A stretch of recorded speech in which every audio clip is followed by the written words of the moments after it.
Right, so we're recording, we're on, we're live.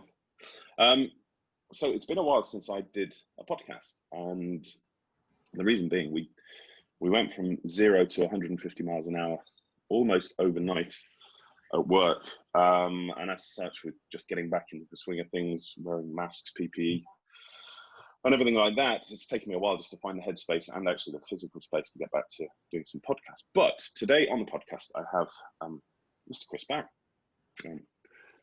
Chris, to a lot of dentists, will need no introduction, but just for those who don't know him, whoever they are, do you want to give me just a 30-second bio elevator pitch of who you are and why you're here today? All right. Well, if you want, I suppose if you want an elevator pitch, my God, that takes me a while.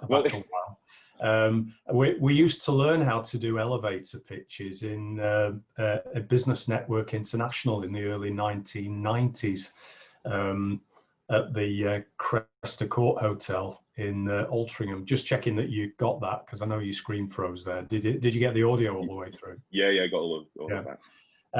So let me see if I can remember how an elevator pitch goes. So you know how some dentists are really, really struggling with the whole COVID-19 effect on their business and on their team morale, and also obviously on the attendance and the workflow of their patients. Well, what I do for a living is work with them on their overall COVID strategy, where they're going with all of this, and also their COVID tactics. In other words, how they're dealing with the day-to-day issues of running a business in this environment. So if you're a dental practice owner, and if you'd like some help in making sure that you can navigate your pathway through these very, very troubled times, it's Chris Barrow. That's coachbarrow.com. I think that's how it goes, isn't it? I think so. I think what we probably need to do is just to check in the dental business school elevator pitch handbook, which I think, to be honest, it's probably textbook. So we got lots of these little things I'm going to drop in over the course of the oh my word! I am now worried. Well, no, because typically I'm a hoarder, a digital hoarder. I've got drives of stuff that is 20, 30 years old from when computers probably and the internet first started. For the sake of the viewers, I first saw you back in 2001 in my VT year, and that was at a VT day up at Crumpsall at the Learning Centre up there. I don't even know if that still exists. No, those were we both had more hair then, definitely. Yeah. I knew you were a Ted Baker French Connection black tight t-shirt wearing, yellow banana driving, sort of the ego has landed. You were a very different man then. And I remember you putting up the spreadsheet of the dental business school and all this, which I'll show you in a minute. But you had hair and you had highlights as well. Oh, what was the thinking? Listen, when I signed up for this podcast, I did not realise it was going to be an episode of This Is Your Life. Yeah, I nearly put some sort of This Is Your Life music. I know, and the Andy Legg channeling Eamon Andrews was going to try and pick the most embarrassing moments in my life and career and publicly display them. But here we go, in for a penny, in for a pound. I've got to tell you, all right, there was a hit. I mean, I'm a bit like, I think, Prince, in the sense that, I over the years, if you look back, I've kept changing my brand and my persona, although I've never changed my name to an Egyptian hieroglyphic. This time yet? This time. But that was the Man in Black phase. I think I'd been hugely influenced by watching Cadbury's milk tray adverts when I was a kid. And I went through a period of time where I thought that wearing black t-shirt, black trousers, Hugo Boss as I recall, black shoes would have been what were Sweeney shoes? What were they called? Yeah, Oliver Sweeney. Oliver Sweeney shoes. So it was black from top to bottom.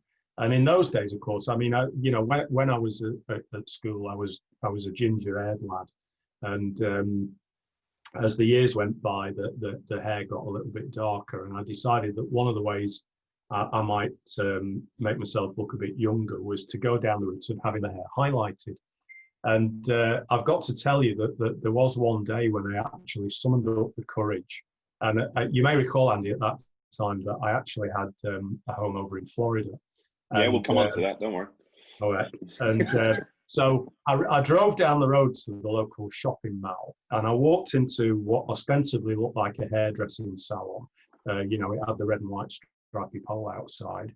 And I walked in, and basically the hairdresser was a lady who must have been in her 70s. I mean, how she was walking without a frame, I don't know. But I'd committed. I'd gone through the door. I'd sat down. There was nobody else in. It was like, how can I help? And I said, right. Well, I sat down in the chair and I said, I want some highlights in my hair. And I mean, I won't try a full Iridian accent, but it was like, how do you mean? And I said, well, you can see that my hair is all one colour, and I'd like to have some kind of tints and highlights in it. And she went, oh, right, well, I'll see what I can do. Anyway, she went off in the back of the room, and there was this sound. You know the sound you make when, in the old-fashioned sound, where you're mixing your shaving foam up with a brush, yeah, and it's in the bowl, and it's going... I could hear this going on, as if she was going to give me a shave. Anyway, she comes out with this bowl full of stuff, and she plasters it all over the top of my head, round the sides. Bearing in mind I had hair in those days. And then over my eyebrows, and then says, right, well, I'll just leave you for about 10, 15 minutes, and then I'll be back. And I'm sat there with foam on my head. And she comes back about 10 minutes later and sticks my head in the sink. And I'm down like this in the sink. And then all of a sudden I go up like that. And basically what has happened is that the whole of my head has turned into a fluorescent banana. It's just the most glowing. It's a bit like a high-vis jacket. Wow. But it's actually hair and eyebrows to go with it. So I looked like a bit part player in an episode of Miami Vice who's probably going to get shot and killed in the first 10 minutes, and you'll never see him again. And I just sat there looking at myself in the mirror, and I was so dumbfounded that I just gave her her money and walked out and got in my car. But I had the presence of mind to actually ring home. And I spoke to my missus and I said, look, I need you and the kids to be prepared for the fact that there's going to be a bit of a shock when I get back. And my missus says, why? What's happened? You know, she thinks I've been run over. And I said, well, I've had my hair done, but it's gone a bit wrong. So it was about a 20-minute drive back to the house. And by the time I got back there, the bloody neighbours were out, let alone our house. And I had to run the gauntlet. Was this in the States or in this was in the States. This was in the States. But of course, in those days, I was commuting backwards and forwards. And it wasn't that long before I was on a flight back in order to deliver a series of hugely embarrassing workshops where I repeatedly had to come up with some explanation for the fact that I looked like a complete tosser, basically. And some have suggested that stayed pretty much the same. Oh, dear. So anyway, you were saying. Yeah, so there I was in Crumpsall, and can I say Crumpsall sticks in my mind for two reasons. The first reason is that it was Crumpsall Hospital where my mother was hauled away for psychiatric treatment on a number of occasions when I was a child. Leaving me to live with various relatives at various pieces. And yet you remember in the early 60s when people had mental health problems, they decided that the solution to that was to actually plug them into the mains and run an electric charge through their temples. And my mother had that treatment 2 or 3 times. So Crumpsall occupies a very fond category for that. And then, of course, alongside it and of equal relevance is a first meeting with Andy Legg. Well, yeah, obviously. Because we didn't really meet till, okay, now I haven't got the year for this, but the first time we sort of sat down, because I got to a point in my career where where I'd sort of had a practice. It was pretty successful. It was mixed. It was NHS. It was private. And I'd done all the implant stuff, and I just wanted to either invest in the practice and move on. But I'll come on to that in just a sec. But in the sort of interim years, I sort of followed you. Your newsletter went out weekly. We had you had at the time the dental business school, and then you also had the $1 million coaching practice, which was the thing in the States, wasn't it? That's and right. It was, what was fascinating was just before we came on, you said that you're planning to some extent a somewhat digital diary for the next 12 months. Yeah. If we go back to 2005, and this is going to be lost on those who are listening to the podcast, but I'll try and describe as much as I can. Let me just. No. So that, right, apparently was your diary from 2005, or your schedule. And for those who are listening, not watching, I mean, essentially you've got three or four weeks in the UK, and then 6 weeks in the US, then 6 weeks in the UK, then 4 weeks in the US, and it continues. Yeah. And it looks just carnage. It's incredible. I mean, two observations. The first observation, that's probably the first time I've seen that in 15 years. And, I don't know why I've got it. I don't know why you've got it. Were you around our house when I was away or something? No, I'll tell you, you put it out as part of at the end of 2005, you did something, you did the first iteration of Get Your Year in Gear. Yeah. So as part of this, I shared my... You shared everything. You shared the mother of all spreadsheets, which we'll come on to in a second. God, wasn't I well organised? And do you know, by the way, you're going to have to send me copies of all this so I can show me kids, you know. But you know, when I look back to that, I mean, you look at that schedule and it does look busy. But the interesting thing was, you still had your buffer days. I still had my buffer days in there, and I still had also plenty of vacations.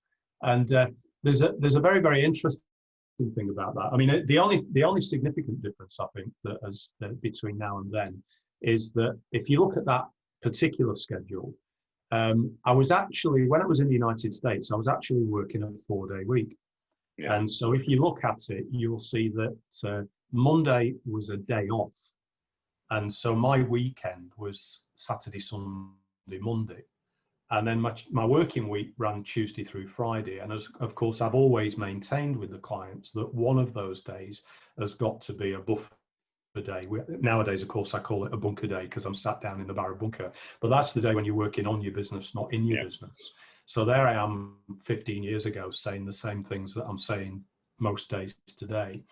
The other interesting thing about that, Andy, and it's very, very topical, and I'm going to have to, you're going to have to be the first person to hear a secret, which is that 4-day week, that 4-day working week, lasted as long as we stayed in the United States of America, which was until around about, I think I want to say about the end of 2003.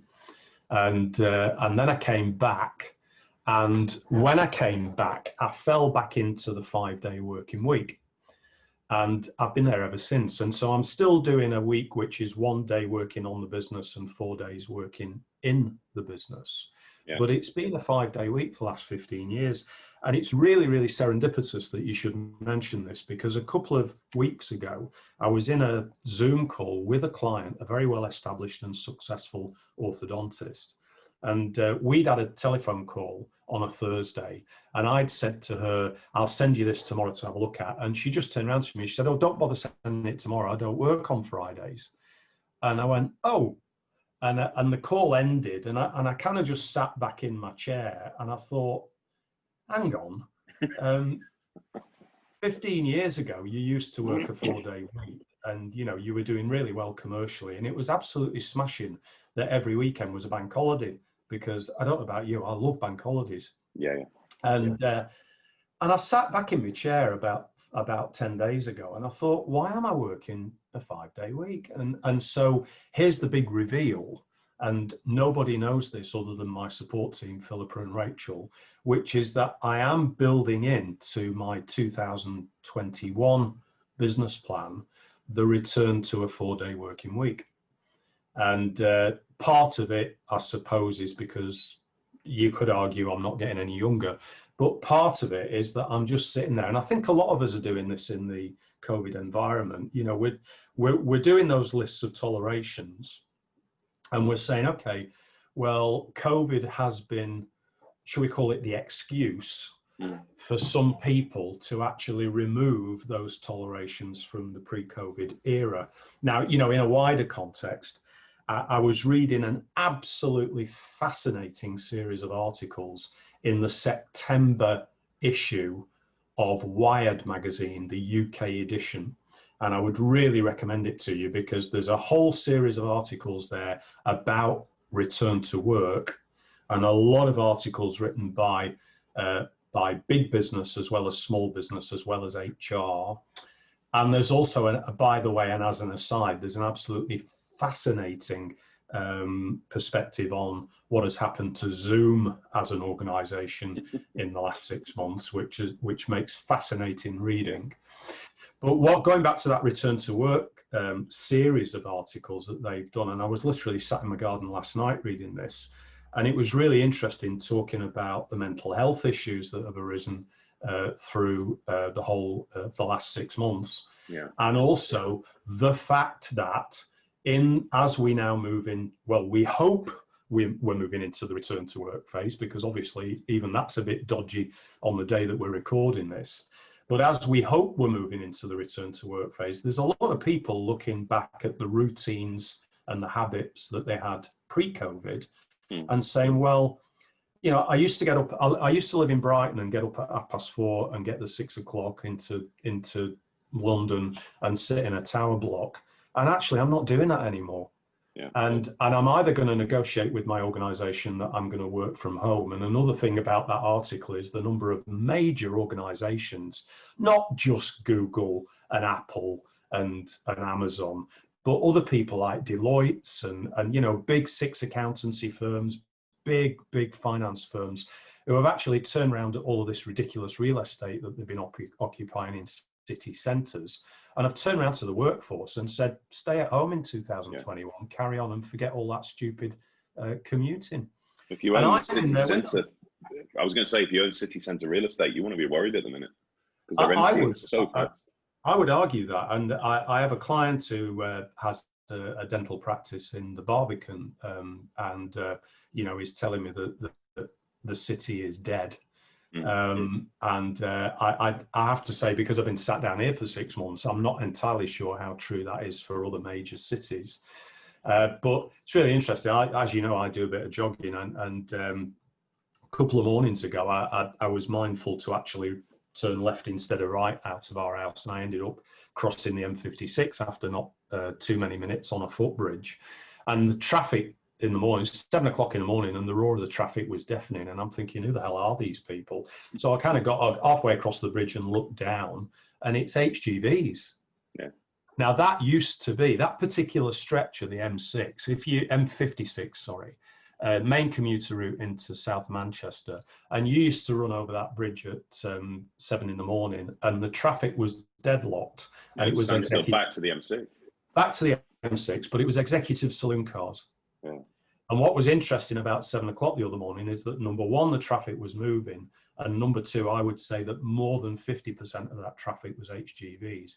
And if you look at the economic stats, there's a very interesting thing, which is that the two industry sectors which have shown no reduction in sales from 1 year ago, and there's only two of them, and one of them is logistics, and that's HGVs moving stuff around so that we can get interrupted by DPD and Amazon and the post office and Ocado and Sainsbury's and Tesco and John Lewis and whoever else it is that knocks on my door 20 times a day delivering stuff. So that whole logistics business is as busy as it ever was. And the other very interesting statistic, and it's a very interesting one for dentistry, is that retail spending is exactly the same as it was a year ago. There's been no drop. So the difference in retail is not the money that the customers are spending. The difference is where they are spending it, because 1 in 3 retail high street transactions from a year ago have gone online. And so the Centre for Retail Research is telling us that last year, 2019, the high street lost 95,000 jobs. This year to date, the high street has lost 125,000 jobs. And so it's the real estate that's dying, not the retail. Yeah. Now that's very good. And they're still buying. And it's very good for dentistry. It's good for dentistry because the patients are still spending money on themselves. Yeah. It's also, I believe, good for dentistry because by my reckoning, 125,000 plus 95,000, that's over 200,000 people in the workplace. Pretty much every single one of them who could do customer service within dentistry, whether they were working on the front desk or treatment coordination. There's a huge migrating landscape of people who've got fantastic customer service skills. And I think, and I've written about this recently, it's time to look at that community and use that as a basis for building your own team over the next 5 years. Where were we? Sorry, we were in Florida. No, it's all right. It's all right. You're doing a very good diversion job at the minute. This is good. I'm just sorry. I am worried about what he's got in his box. No. There is the idea of what I was going to do today because we had a socially distanced coffee not so long ago, and I said, "Come on the podcast, and we'll do something a bit different." So I thought we'd do a quick timeline from where we met. And what I was going to say is the first time I met you to talk business was actually when you did Paddy Lunn, Sean Fitzpatrick in York. It was in York, that's right. And I went there probably not for you. It was probably more to do with Sean Fitzpatrick. If I'm being honest. You cheeky monkey. He did a hacker, which was quite good. Yeah, it was, anyone who likes rugby would have enjoyed that. But it was an interesting day because I fell in love and then out of love quite quickly with Paddy Lund in 2 days. And then we had a conversation, and then the first meeting we had was in 2009. And the photo behind me here, for those on YouTube, is a walk we had in 2009 through Dunham Massey. And it was probably the last day it snowed in Manchester. It just rained. It doesn't snow, it never snows. And I remember you were in your flat in Oldfield. And you rang and said, what are we going to do? I said, well, I'll come over, because I lived within walking distance, and we went and I did a shoot the breeze day, had lunch at one of the pubs in Dunham. Was it the Swan with Two Nicks, I think, wasn't it? It wasn't. The Swan with Two Nicks was shut, so we went to the other one near the post office. I know. Axon Cleaver. Axon Cleaver. Yeah. Anyway, and interestingly, that was the start of me starting my practice 2 years later. Yeah. But just to go back a step, what I find fascinating, and this is the crux of what I want to talk about today, is if we go back to another spreadsheet.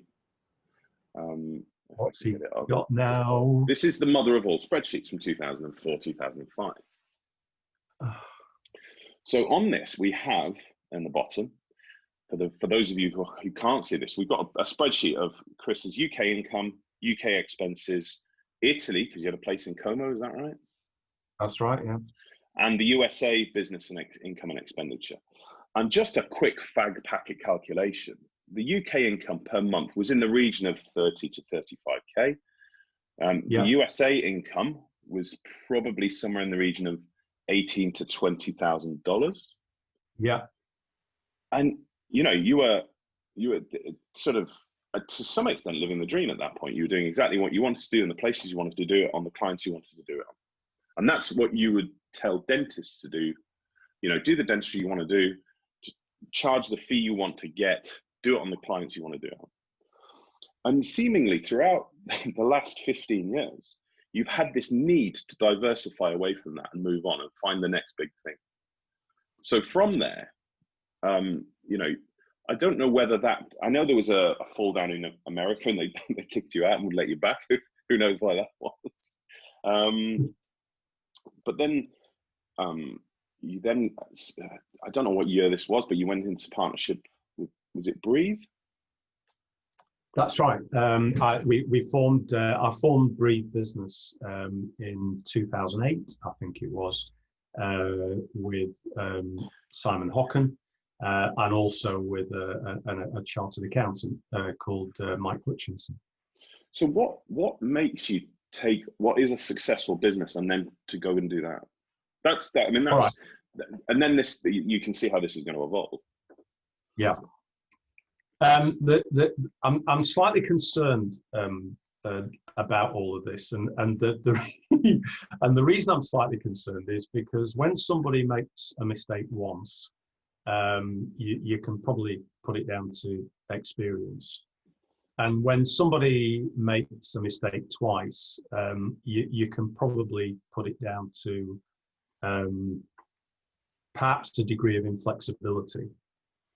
But when somebody makes a mistake 3 times, there's only really one explanation for that, and that's stupidity.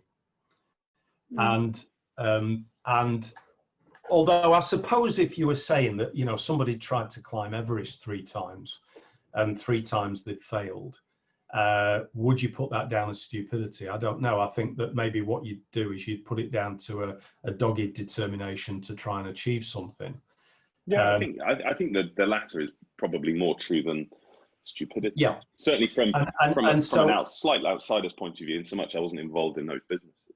All right, so I think that you know, this gives an interesting divider between the haters and the fan club, because the haters will tell people that he's had 3 failed business partnerships, and we'll perhaps get on to the other 2, but he's had 3 failed business partnerships, so he's obviously stupid. That's the, you know, how could you possibly ask this guy to give you business advice?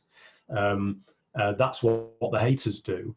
And then the fan club say he's tried to climb Everest 3 times. He's never actually made it to the summit, but he probably knows quite a lot about mountaineering. And he hasn't actually fell off and died.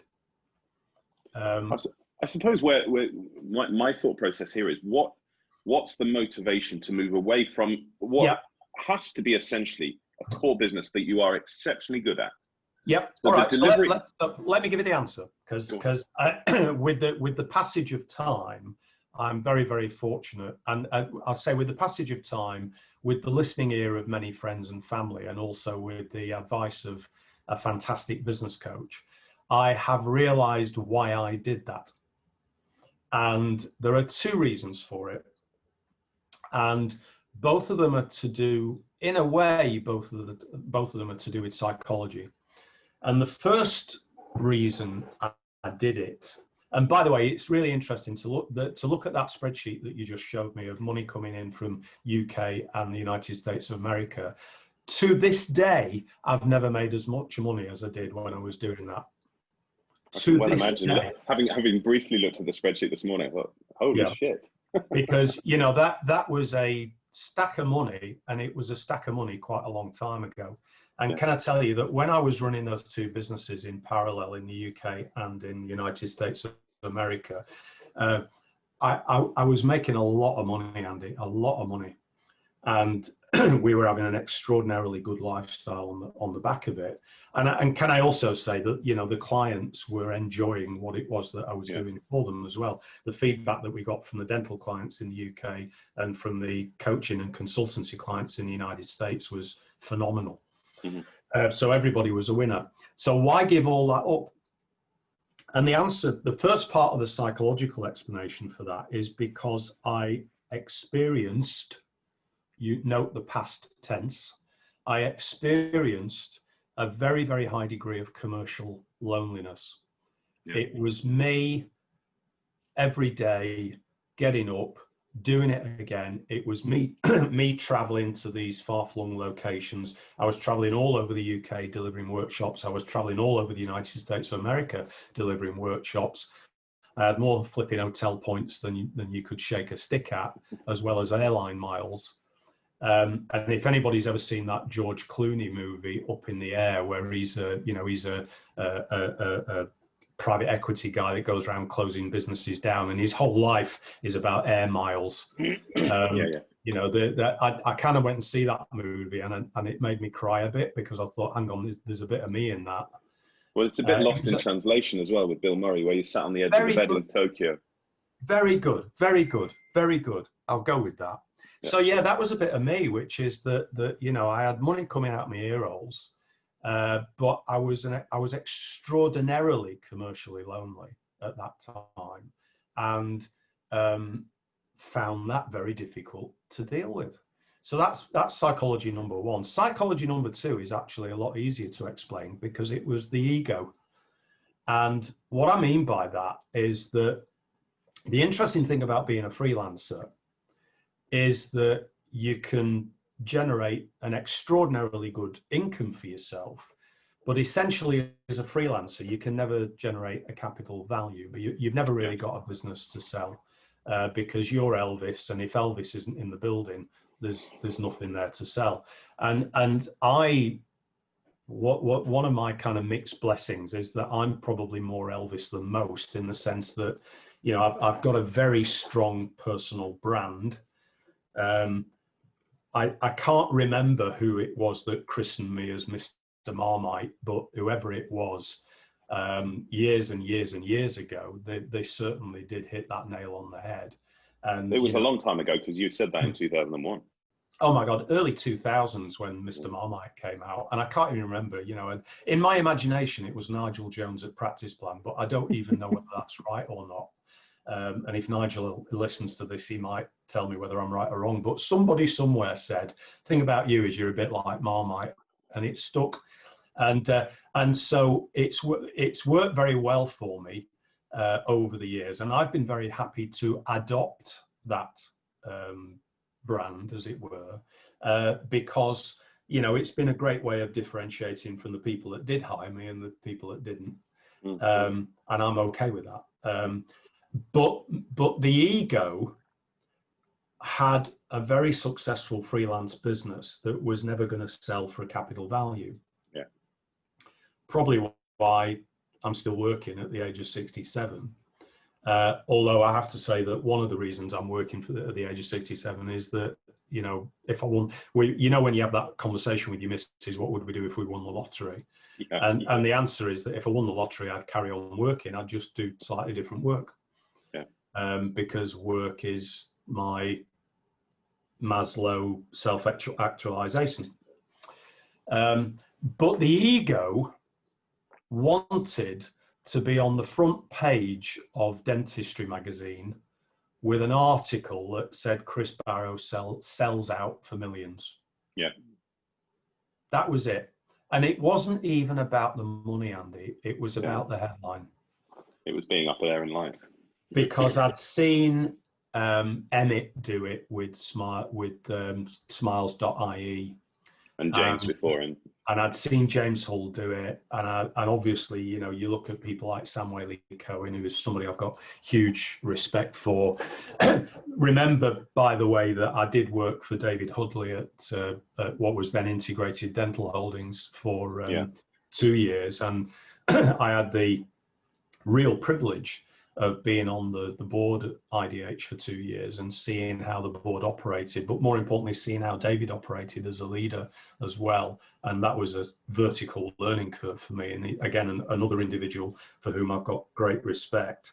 So I've been very, very fortunate that I've been able to, you know, swim with some real successful people who had ended up on the front page of Dentistry magazine, although they probably couldn't give a damn.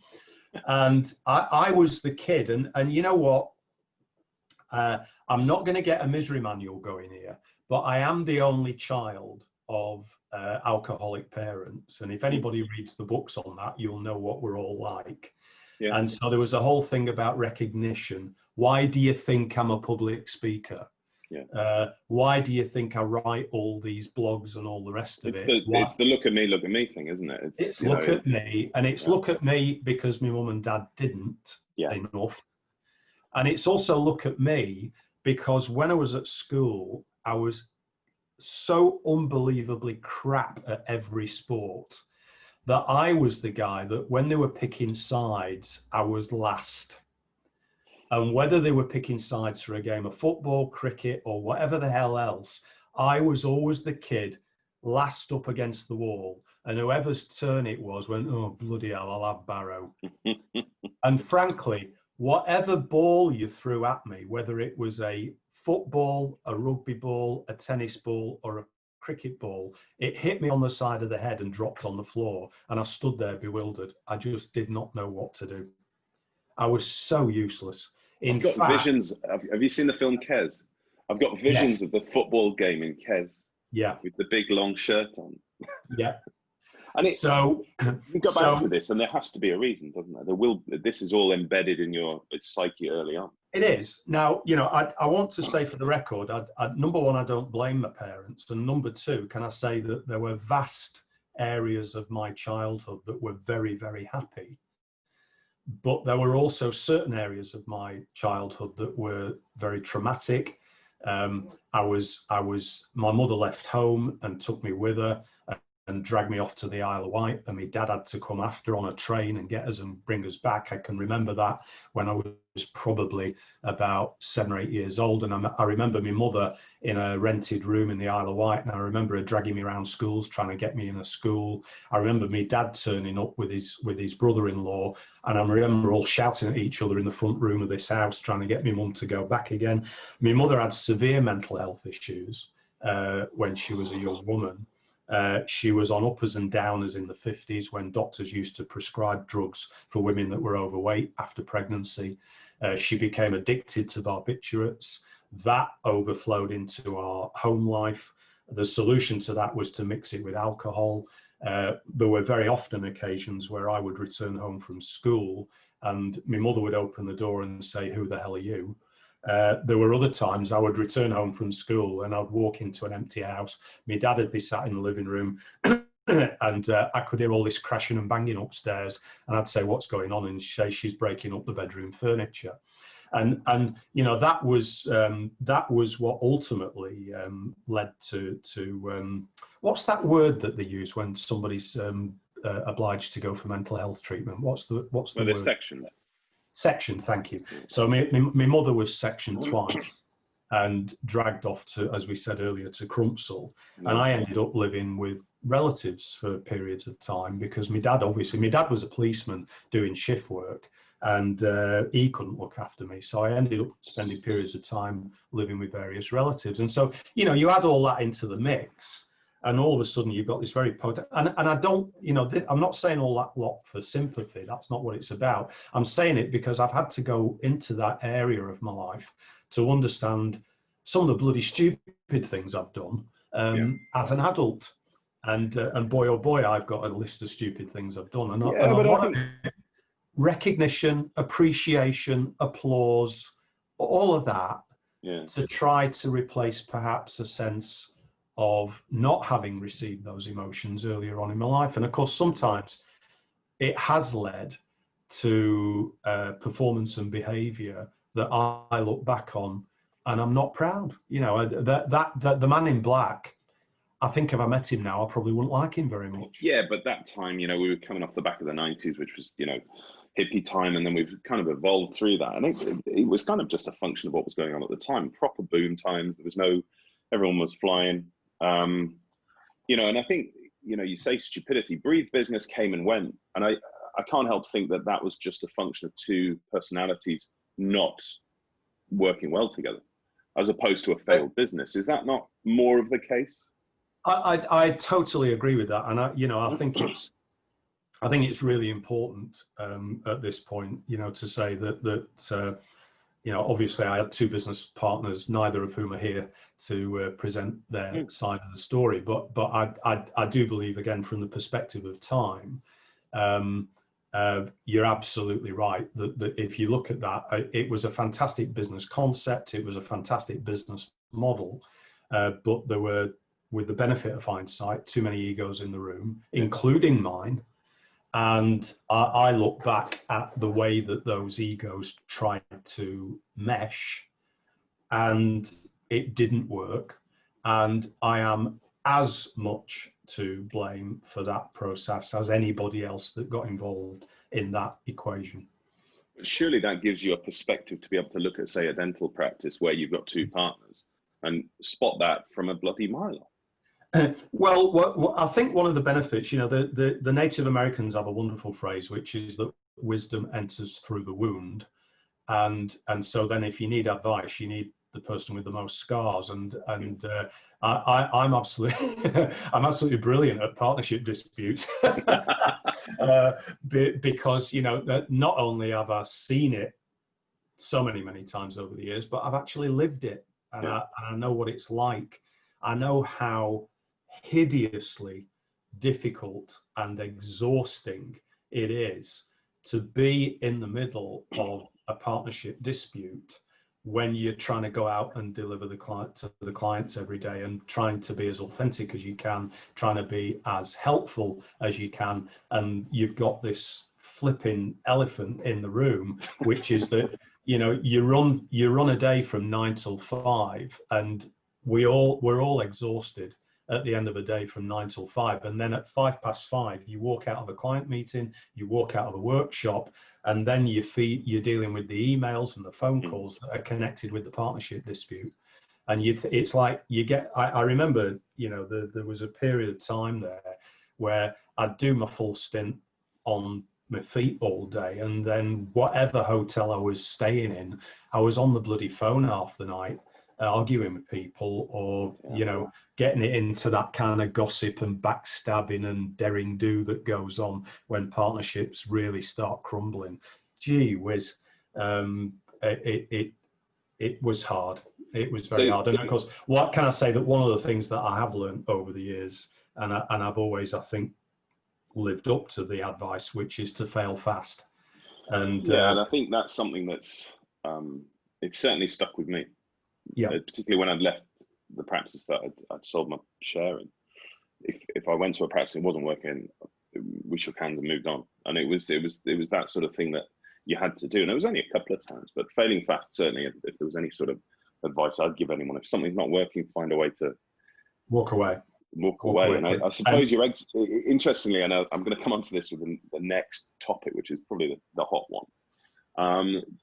Having an exit strategy. I got into a business partnership in 2003 with no idea of how I was getting out of it, and that became quite difficult when the time came that it wasn't that we didn't fall out. I know if a guy I was in business with watches this, we never fell out.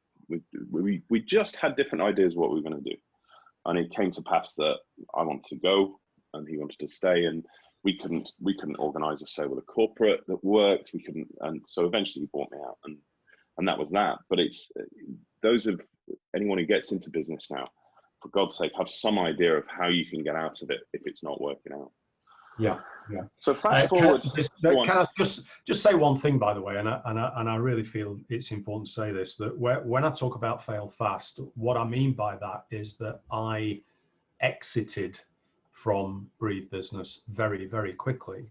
But I feel that it's appropriate that I would say that Breathe Business did carry on without me, and did carry on very successfully without me. So the fail is not Breathe Business, the fail is Chris Barrow's contribution to it. And I just want to clarify that. Oh, absolutely. And I think that's important to know if something's not working for whatever reason, whether it's yourself or whatever. So on the back of Breathe Business, you went back to coaching independently. And then fast forward, I'm going to take a shot in the dark at a timeline here. I'm assuming a certain gentleman called Alan Kwong Hing appeared around about 2010. You are correct. I only know that because BKH was incorporated in January 2011. So if you track it back, yeah. So yeah, no, the internet's a wonderful thing. I received an email, and it would. I couldn't be specific, but I'm going to say Q3 2010, probably about this time of the year. And you don't know me, but my name is Dr. Alan Kwong Hing, and I'm a dentist in Toronto, and I own a micro corporate, and I'm thinking of establishing a position in the UK market. And I've been having a look around, and I've seen you on the internet, and you seem to know everybody, and it would be good to have a chat. So when did you first meet him? We met for dinner in London at Villandre on Great Portland Street. It would probably be around about September-ish, October-ish, 2010. And I was charmed. Yeah. And a very personable individual with a very lovely wife, who told me the story of his business activities in Canada, which were very, very impressive. I remember that very first night, we sat down for dinner, and sometimes you go in for a dinner, and one of the thoughts that you're having as you go in through the door is, I wonder who's going to pay for this dinner. Are we going to be going Dutch on this, or what? And we got a bottle of wine going off the menu. The kind of thing that I would normally order, would be, let's face it, Great Portland Street. What costs you 10 quid in Tesco's is going to cost 50, you, well, let's say 30 quid for a nice bottle of wine. And that nice bottle of wine flowed very nicely. And then Al said, would you like another glass of wine? I said, yeah, I'm staying down the road, I might as well. So he gets the waiter across and he says wine list, and he orders up a bottle of wine, 250 quid.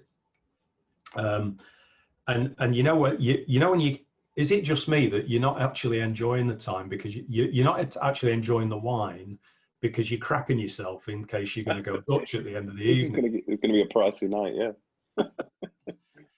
And anyway, one thing led to another, and blessed be the fruit that at the end of the evening he got the bill, and he said, look, I think we could really do something together. Let's open up a channel and let's start talking to each other. And in one fell swoop, he reignited the ego button. And he did so from a perspective of, telling me that he had a business back in Canada that was worth $30 million, that he had plenty of other business interests, that he had lots and lots of cash knocking around, and that he was prepared to put a substantial investment into opening up a UK corporate. And he liked me, liked the stuff I was putting out there, he liked my style, and he thought it would be an absolutely fantastic idea for us to do something together. And what's not to like about that? Yeah. And so I came out of that evening bouncing down the road like Tigger the cat and thinking, holy smoke, maybe this is the big chance. And all of those nerve endings were reignited. And over the period of the next 6 or 8 weeks, we had conversation after conversation after conversation, which, as you quite rightly say, led to the incorporation of a business in January 2011.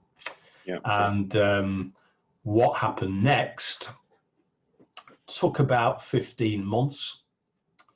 And I think with the benefit of hindsight, will probably be one of the least enjoyable periods of my life.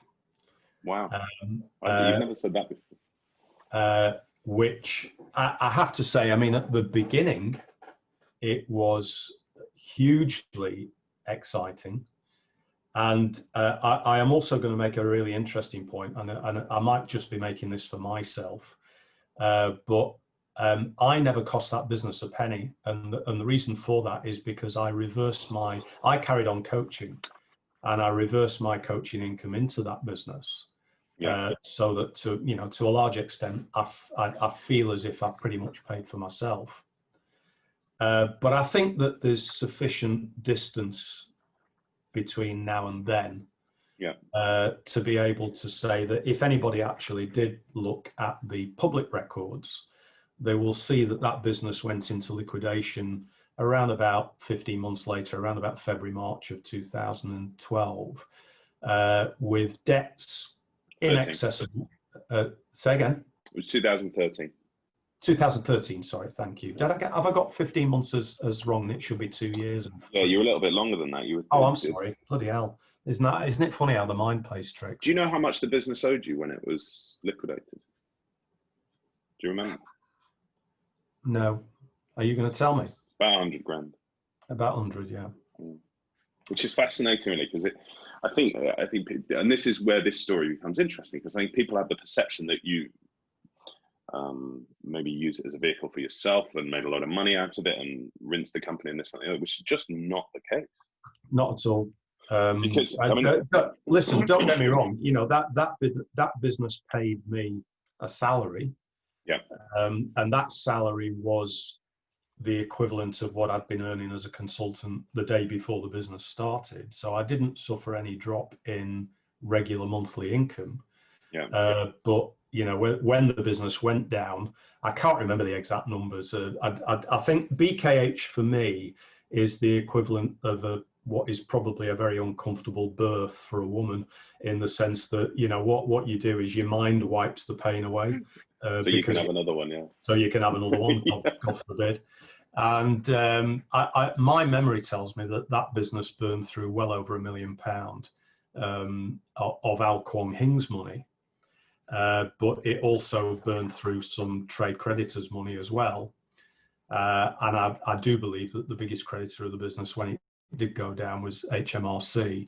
But I think that there were some other creditors as well. The way you're nodding and looking at a piece of paper is quite unnerving, but holy crap, there you go. You'll never have looked at this, because you're right, because you want to wipe that from your memory. I mean, looking down, there's some creditors. Al's the biggest creditor. It was 1.2.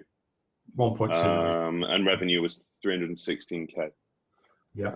But what was interesting about that, what I wanted to understand about BKH was what this sort of overall global strategy of the business was, because it came in different ways in terms of taking over potentially failing practices. There was also the kind of, I'm going to call it same day smiles, but that's quite specific. But there was elements of that incorporated what Al had done in Canada. Yeah. So was it multifaceted? Was it like a support network for different aspects of dentistry? No, I think what happened, it started out with a very clear and very focused vision, and the business model was similar to Dentex, in the sense that the idea was the idea was that there would be a combination of cash and shares, which would allow us to acquire practices.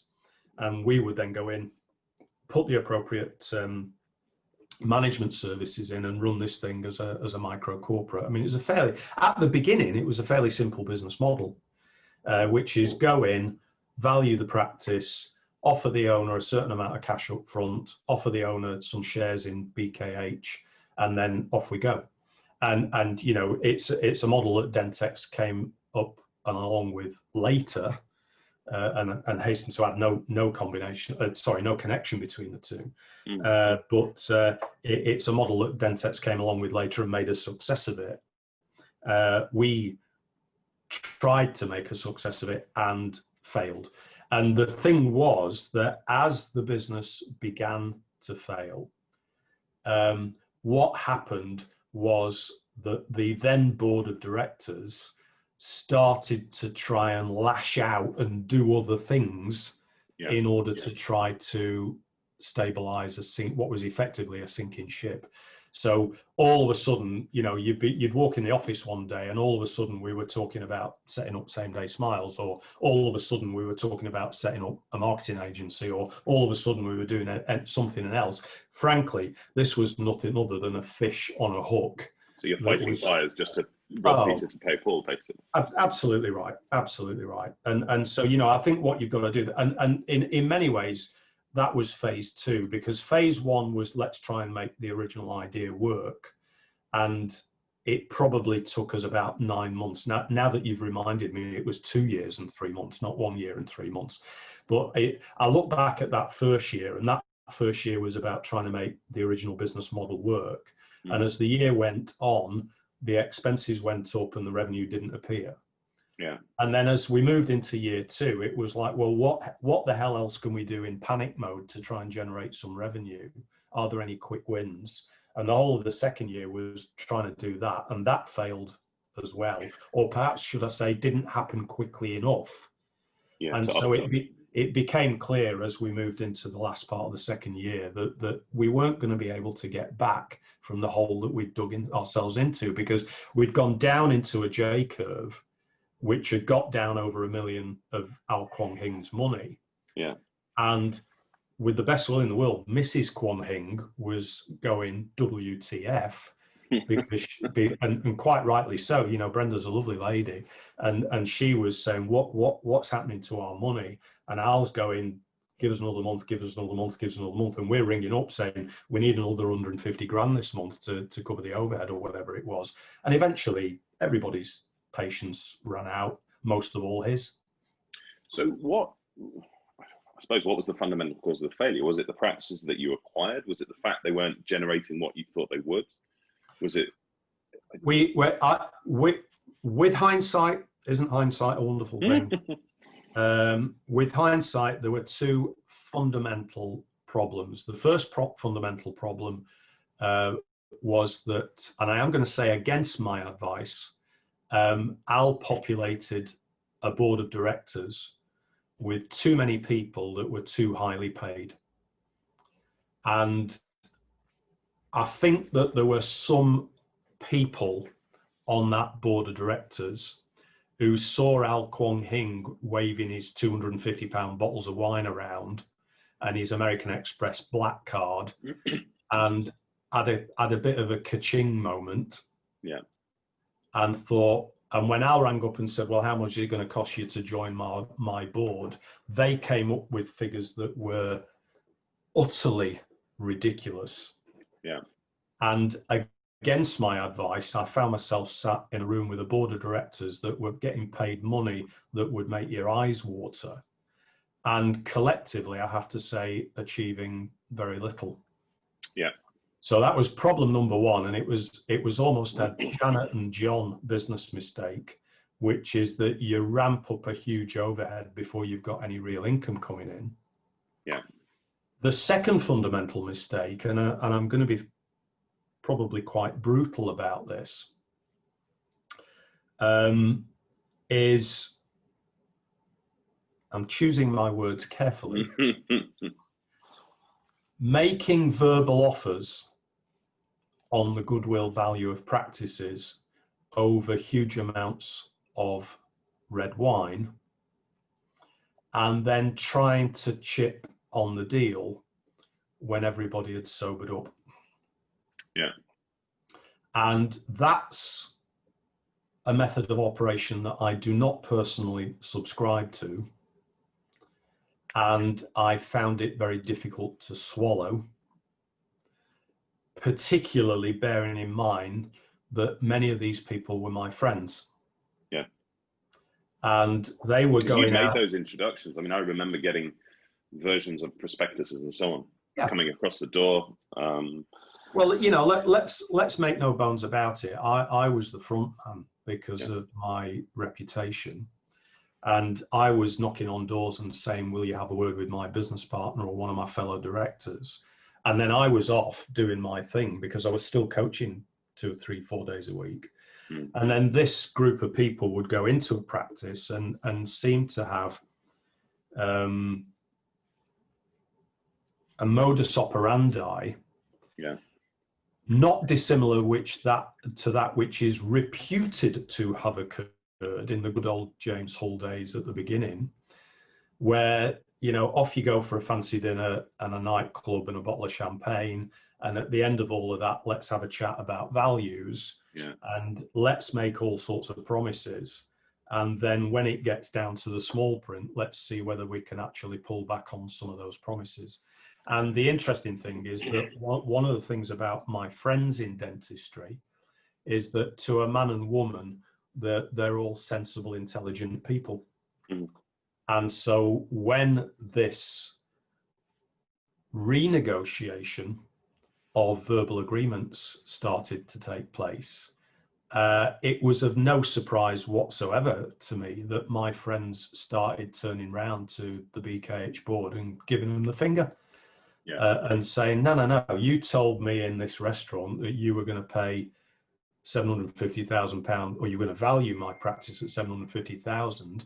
You're now sending me an email that says, well, can we close on $500,000? And the answer is no, you can't. And I very, very quickly found myself in an extremely uncomfortable place. You're stuck in the middle, weren't you? In a fairly horrible place, I would imagine. And that's why I look back on it as being professionally one of the unhappiest places that I've been in. I mean, it's interesting when you look at the people involved. I'm not going to name any names. There's no benefit for that.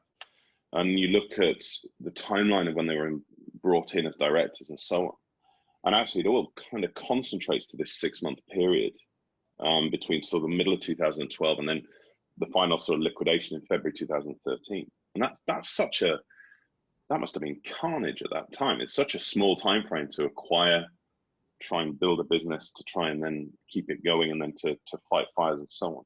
When did you? What was the point at which you thought, shit, this is going wrong? Well, the decision was made for us because one of my fellow directors and I turned up at the Hilton Hotel at Manchester Airport for a board meeting on a Monday morning at 10 o'clock, and the two of us sat there looking at each other. And 11 o'clock came by, and 12 o'clock came by, and 1 o'clock came by, and none of the other board of directors had turned up for the meeting, and no phone calls were being answered. And my fellow director, who had some financial responsibility, rang the bank to say, could you just give me an account balance? And we discovered that during the weekend before that board meeting was due to take place, a significant sum of money had left the UK bank account and had headed west. Wow. Which we found out by about 1 o'clock that day. And so my fellow director and I sat looking at each other over cappuccino in the Hilton going, WTF. And it was 4 o'clock that afternoon. The chairman of the company appeared with his assistant through the door and sat down, opened his briefcase and just pulled out all the liquidation paperwork. And so you liquidated from under your feet? Yeah. And what we didn't realise is that he'd spent that day over at a liquidators firm in Leeds and had spent the day organising all the paperwork to close the business down. So my fellow director and I were told at 4 o'clock on the Monday. Yeah. And we were asked to hand over our laptops and other equipment there and then in the meeting. So I then drove home. As you and I both know, we both lived 10 minutes away from that hotel. So I drove home and walked in the door at 5 o'clock and said, the company's gone. Jesus. And it was then that the messages started coming in from the team. Yeah. And we had a team of about 6 or 7 people there on payroll. And I started getting messages from these people saying what's just happened and having to communicate to these people saying there isn't a business anymore. Wow. A dark day. It was a very, very, very dark week. And where do you sit now? I mean, I know that some of the people involved with that you've certainly since met up with and are fine with it. Are you still in touch with the majority of the people? Are you not? Are you? Is it water under the bridge now after sort of 7, 8 years? Well, I think it's. I still remain on friendly terms with 2 of the directors because we were friends long before we knew Al Kwong Hing. And the good news is that friendship has survived these events. There's a couple of other directors who I haven't seen since, and I'm not bothered. And then there is the founder of the company, and the founder of the company vanished to Canada, and hasn't really been seen or heard of since. And so was he left with literally no liability for creditors at that point, despite being chairman and the only shareholder of the company? Pretty much, yeah. And most of that, all of it, transferred to you? Not all of it, but it was certainly what it obviously initiated was a period of time where I personally came under the magnifying glass from HMRC and from professional firms that have been appointed on behalf of trade creditors, and so it led to an extraordinarily difficult period, which took me some considerable time to recover from. First of all, financially, But secondly, and probably more importantly, psychologically, because that whole episode, I by the time that had finished, my self-confidence was gone. Yeah. That was rock bottom. I was back up against the wall in the school playground, not getting picked for anybody's team. Yeah. And it's really, really interesting that those events took place in the January, February of 2013. That was approximately 7 or 8 months before my 60th birthday. And by the time I got to my 60th birthday, the financial consequences had come home to roost. Yeah. And so I was fully persuaded on my 60th birthday that I was a complete and utter failure in commercial life. And who persuaded you that? You or anything else? Me. Yeah, that was self-persuasion. That was self-persuasion because the evidence appeared to be overwhelming, and of course there were lots and lots of incredible supporters during that period, family, friends and colleagues, clients who stayed with me and said, even though we know all this has happened to you, we want you to carry on coaching us. Strategic alliance partners. And, I am going to mention organizations like Practice Plan, for example, with whom I've had a relationship for 25 years. And, I did put the call in and say to the management team that was there at that time, and say, listen, if you want to cut your ties for me, because if I'm bad news, I need you to know that I'm okay with that. And they turned around and said, don't be daft, it's Chris Barrow, and this is, in terms of context, it's 26 months out of 25 years. And we'd prefer to take a longer term view. And so in many ways, of course, you get lifted up by your family. But the interesting thing about getting lifted up by your family is that there's a bit of you going, yeah, well, you're supposed to say that because you've got family. You don't want your family turning around and say, yeah, you are a failure. And turn the knife in the wound. Turn the knife in. Yeah.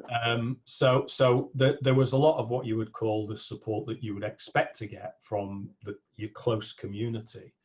But what was really uplifting during that year and during the years that followed was the number of people who may historically have been at a distance, but actually still sent the messages in. People on the supply side in dentistry who said, we still believe in you, but of course, most importantly of all, the very clients themselves who I'd worked with for years and years and years, who actually said, Chris, we still believe in you. If you're running a workshop, we're going to come.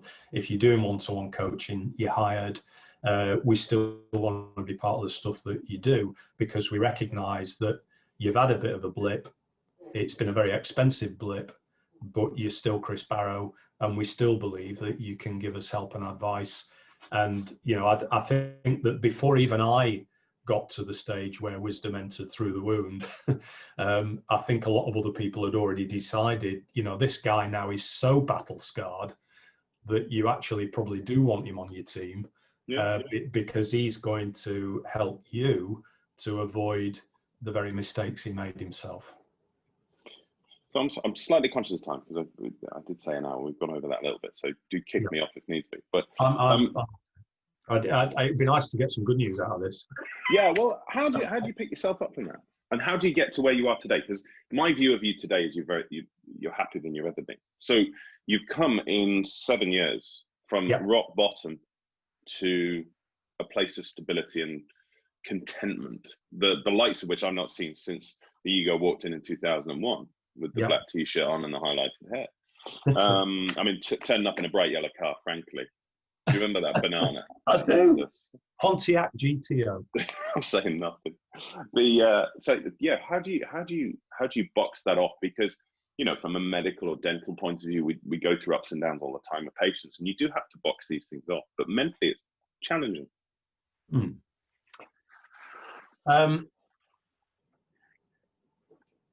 dare I mention the island with Bear Grylls?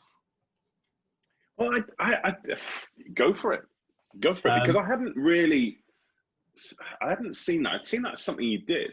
I didn't necessarily recognise it as the catharsis that perhaps it was. Well, you know, for anybody who's listening to this who thinks, oh, he's going to go off on that again and switches off the podcast, don't worry. You know, I'm just going to do 60 seconds. You can go dirty water enemas if you want, but, you know. There's some incredible serendipity in the fact that, you know, the liquidation of BKH took place January, February 2013. My 60th birthday was September 2013, and I was a failure. And in October 2013, I saw an email saying Channel 4 are looking for volunteers for this show. What the hell? Fill in the email, send it off. Dare I say it's another look at me moment. That's maybe. Yeah, maybe. Or, you know, maybe it's, you know, I just need to try and prove myself in some other way. I got on it. I mean, but it's probably an ego moment. Wouldn't it be great to get on the telly? But I was, to be honest, I was more interested in the social experiment than I was interested in getting on the telly. But I was interested in getting on the telly, of course I was. Yeah. But the adverts for that went out in October 2013. 2013. I got through a series of interviews where I thought I was going to fail at every step. I eventually got accepted. And on the 21st of January 2014, I found myself flying out to Panama City. And of course, what happened next was 5 weeks away from home, 28 days on a desert island. And by May of 2014, a Channel 4 TV series that ended up winning a BAFTA. And it was almost like God sent that. And it was the first series of that program, wasn't it? It was. Yeah. It was. And were you truly deserted? Yes. And no fakery, no help, no assistance, no nothing. Now, whether that can be said of subsequent series of that show, that's for them to answer. But I can categorically, on my kids' lives, say we had nothing, and we had to learn how to survive.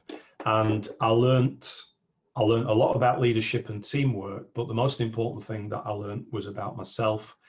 And the most important thing that I learned about myself was resilience. Mm-hmm. And another one of the nicknames that has been given to me, and it arose during the BKH period, was Mr. Weeble, because it seems that no matter how hard you knock this guy down, he just pops back up again and he goes again. And that survival show experience was an incredible example of that, because we did have to deal with some very, very testing circumstances, and we did come through. And to this day, we are the only series of that show where everybody who went on stayed on. There's never been a series where there haven't been eliminations, as it were, since then. But we, you know, the crew of us, we made it, with 13 of us that were made it to the end. And that, I think, was probably the part of the beginning of the healing process, because what that allowed me to do was to have something to be proud of. Yeah. Something to say that I had achieved, and something that was very main for obvious reasons. And it began the process of kind of rebuilding the confidence. But I am going to pay tribute in many ways, you know, to the people who supported me. Can I tell you, and it's something that I don't share with many people, but I lost my shirt in March 2013, and I lost my confidence. And there was a point in time where I was in the middle of a conversation with my business coach, Rachel Turner, and I said, Rachel, I've got my confidence back. And that conversation took place 2 years ago, 2018. And that's how long it took. Wow. So when I say that in January 2014, or February 2014, when we filmed the show, that was the beginning of the recovery process. But I want to let you know that that recovery process actually took me nearly 5 years. I think if you look back at that show, I don't think you were the loud, bold, outrageous character that we've seen on the stage at dentistry shows and so on at all. I think, everyone would assume you'd be the alpha male who'd be leading the pack. And you kind of sat somewhere in the middle and just said, look, I'm going to help. I'm going to just get what I need out of it. Yeah. And you weren't, you could tell because you weren't on screen a lot of the time. Yeah. Which was beautifully managed, I have to say. Because I suspect you're going to tell me that the advice you were given beforehand about how to be perceived, but some of them come across as dicks because they go too hard and they're too mouthy, and some come across as just a nightmare. And you just sat beautifully in the middle there. Well, it's a prophetic choice of language from you, because before we went out there, we were all interviewed by an extremely highly qualified consultant psychologist. And the primary reason for the interview was to make sure that, number one, we didn't commit suicide while we were out there, and number two, we didn't kill one of the other castaways. But after they got that out of the way, the consultant psychologist said to me, have you got any questions? And I said, yeah, I've only got one question. And I said, I know that this show is going to go viral. And I know that there's going to be a lot of comment on it because we were the first, of course, of the series. And I said, what concerns me is that I might say one sentence that is then edited out of context and suddenly plays as part of the show. And you come back to the UK and the show airs, and that's the guy that said that all bald people should be thrown in prison, or whatever it is he said.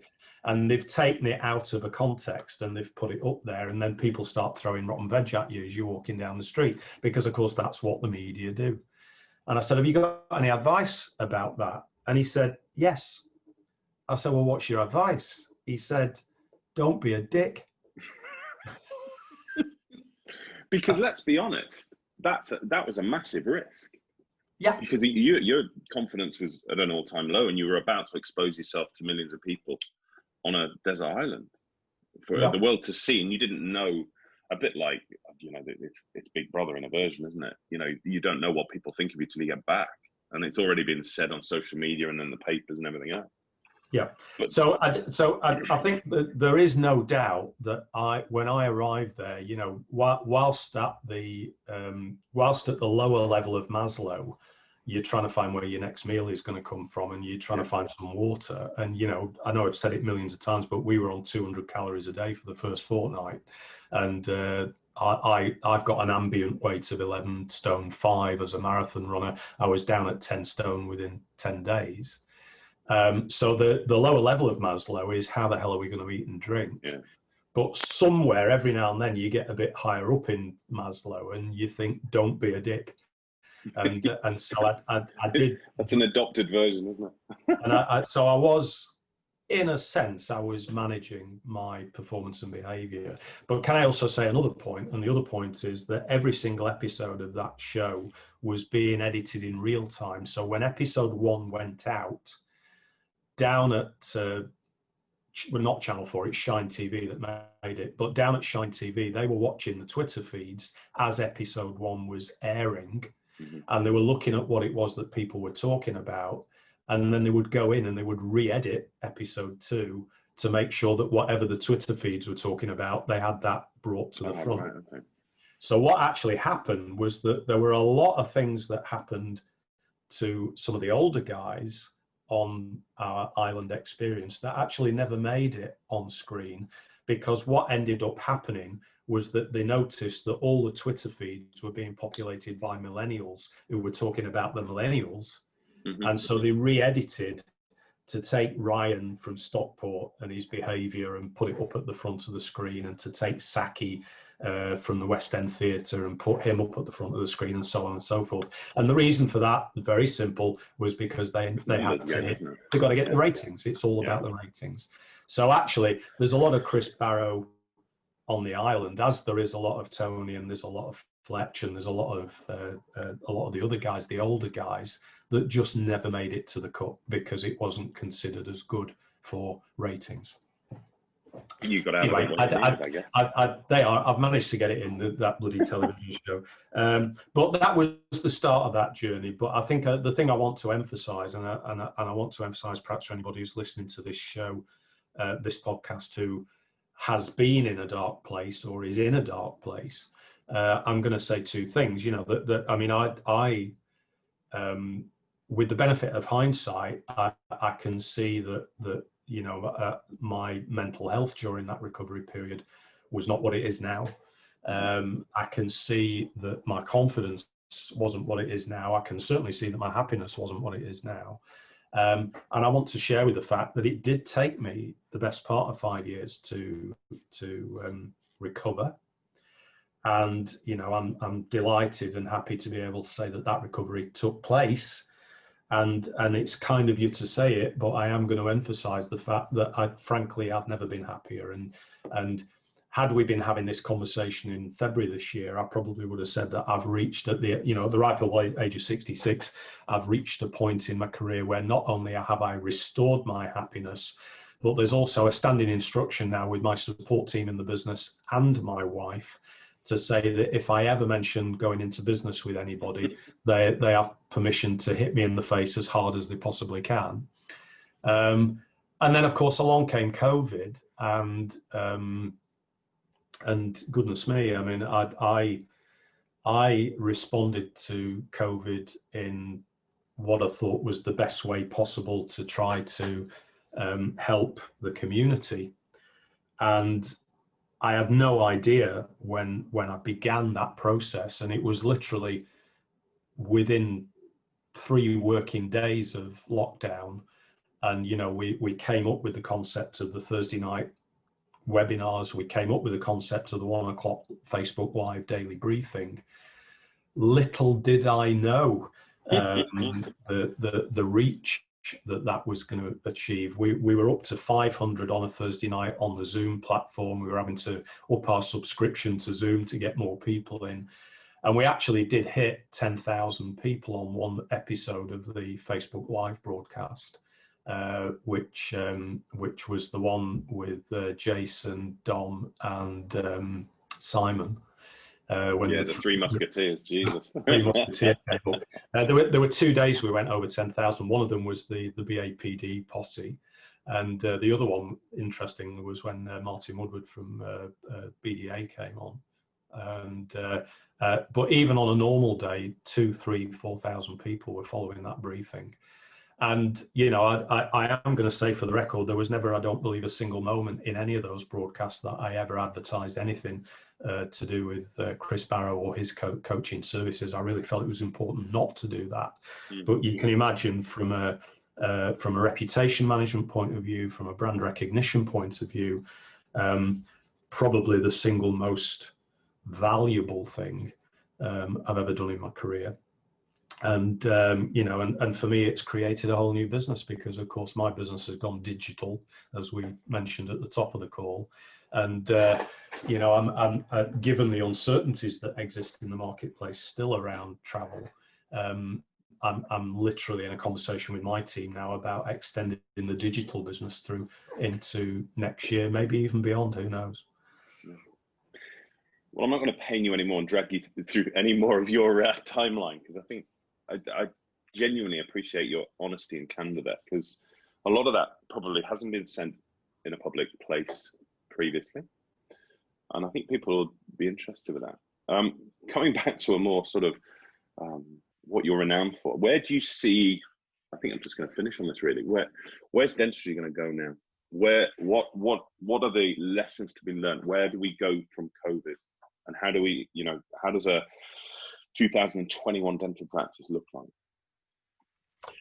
Well, I think before I start talking about dentistry, I just want to spend a moment or two talking about Homo sapien, but because you know, you and I have been very lucky in the sense that we've never had to live through a war. But we're you know, the overwhelming majority of people who are listening to this broadcast will be similarly lucky. Some may have lived in war zones and will know how traumatic that can be. But none of us, I mean, you know, you've got that picture of Dunham Massey in the snow behind you. You can imagine that when we were walking through Dunham that day and talking about buying and selling dental practices, none of us could have even remotely imagined that our businesses, if not our economy, could have been brought to a halt by a global pandemic virus. I mean, that would have been simply the stuff of science fiction. But here we are. Or the film Contagion, if you've watched it. I haven't seen it, but you laugh and you cry in equal measure, thinking if someone's written this and it's actually happened, it's bloody terrifying. So, you know, so there is that. And there is also another point, which is that at the time that we are recording this, we are in the throes of an economic recession as a result of COVID, which, to be mathematically accurate, is 10 times deeper than anything that's been recorded in the last 500 years. And I've been waxing lyrical on various platforms about the impact of that economic recession, both bad news and good news, by the way. It's not all bad. But I think that there's one overarching thing, and this, by the way, is the 7th recession that I've lived through since I was born. And the one thing that I do know about you and I and Homo sapien is that we are survivors, that we are resilient, and that listen, don't get me wrong, we're not indestructible, but we are resilient. Yeah. And so no matter what the uncertainties that we face at the moment, I am very confident that Homo sapien will once again prevail, and that once again we will be resilient and we will find our way through this. It's just difficult, if not impossible, to predict what that way will look like when we get there. So there's a higher level of uncertainty around the horizon. The horizon is more difficult to imagine than it's been in our lifetimes. So that's my overarching feeling about Homo sapien is one of confidence in the fact that we'll find a way through. I'm then going to overlay the same approach to the world of dentistry and to say that it's a world which is populated by Homo sapien, and therefore one way at t'other. Yeah, but we're a weird bunch, and you know that. Thing about dentists is, and what's been very interesting about 2020 is that if we go back to our old favorite, the adoption cycle, where we talk about innovation, early adoption, early majority, late majority, laggards. Ever since I came into dentistry 25, 26 years ago full time, there's always been a huge population of laggards. That'll never work. And there's also been a very large population of late majority, which is I'll believe it when I see it. And then there's been a smaller population of early majority and early adopters, and an even smaller community of innovators. And those innovators are the people who, you know, turned up with CEREC machines, the very first CEREC machine. They're the people that turned up with the very first tooth whitening kit. They're the people that turned up with the first 3D printer, and so on and so on and so on. And all of these things start in innovation, and then the rest of the community react in a very predictable way every single time.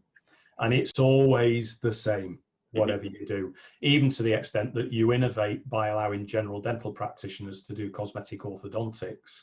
And the laggards say it's an outrage, burn the witch, and so on and so forth. But what happens over time normally is that whatever the innovation is, it slowly makes its way. Do you remember there's that thing that they call the gap between innovation and early adoption? It works its way up the innovation curve. It jumps across the gap into early adopters, and then it very slowly makes its way up to the late majority. And it stays there because the laggards never buy it. And what COVID has done is to create an environment where I think for the first time in dentistry, rather than the ideas moving around the cycle, it's been the people, the population of they've had to adapt, haven't they? They've had to move. And so early adopters have had to think, maybe I need to be an innovator. Early majority have thought, maybe I need to be an early adopter. Late majority have thought, maybe I need to be an early majority. Because it strikes me that if you look at the SOPs and if you look at the PPE and if you look at the buying habits of consumers, maybe we are going to start having to do visual consults. Maybe we are going to have to start using dental monitoring for our ortho cases. Maybe we are going to have to start bringing more digital workflow into our business practices, because maybe that's the only way we're going to be able to make ends meet. And the laggers are retiring fast. So observation number one is that the population have been moved round the adoption cycle to become more open-minded. Okay. Observation number two is about migration. And what I believe is that people are on the move. And what I mean by that, first of all, and I find this slightly comical, is that on one side of the fence, you've got associates who are looking over and saying the grass looks greener as an owner, because as an associate, the government threw me under a bus during COVID. So record registrations with independent brokers for prospectuses. And then on the other side of the fence, you've got owners who are looking over the fence and saying, I've bloody had enough of being an owner. I think it's going to be a lot easier to become an associate again. So the practice is going up for sale. And the corporates are making a killing right now.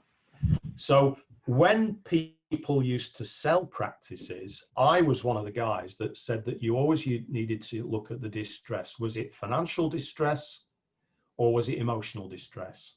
So financial distress, I'm selling my practice to pay off my divorce. Financial distress, I'm selling my practice to pay my tax. Financial distress, I'm selling my practice because my loans are too high.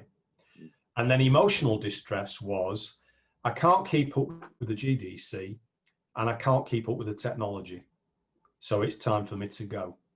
And what we've now got is a third distress christened Coverload. And I need to sell my practice because I can't deal with any more Coverload.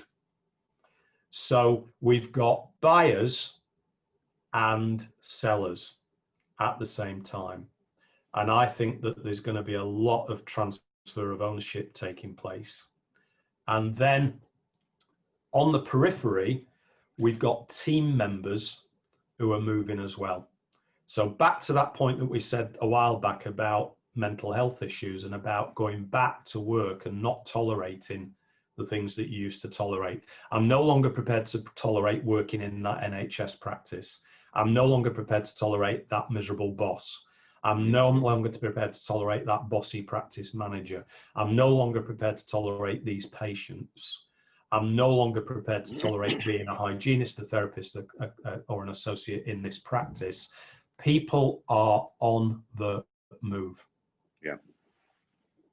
I think you hit them with COVID and PPE, and it highlights all of the things they've been putting up with for that time. Yeah. So what I can't tell you is what it will look like in 3 years. What I can tell you is that it will look different. Yeah. I think it's quite clear. The writing's on the wall for some aspects of it, certainly. Certainly from my point of view. And you know, as somebody famously said, I remember twice in the last 20 years I've been asked by Dentistry magazine to write articles on predictions for the next 10 years. and good luck with that one. Embarrassingly, those articles still exist. And I haven't got those. That's the one thing I haven't got today. And as somebody famously said, and I'm sorry I can't give the attribution on this, which is that the trouble with predictions is that I get half of them right, but I never know which half it's going to be. Yeah, exactly. Hey, look, that was. I think that's a really good place to round that up. Thank you for that, for the last hour and half at least. Where did that go? I know. I just want to thank Chris for spending that time with us. For those of you who don't know, Chris appears on a couple of our courses. He does the marketing workshop on our year-long course, and he also does something similar on our business course. So if you're interested in that, head over to the website. That's the only advertising I'm going to do on here. But for now, I'm going to stop recording and say thank you very much. Absolute pleasure, Andy. Thank you for taking me on a painful trip down memory lane. You're very welcome.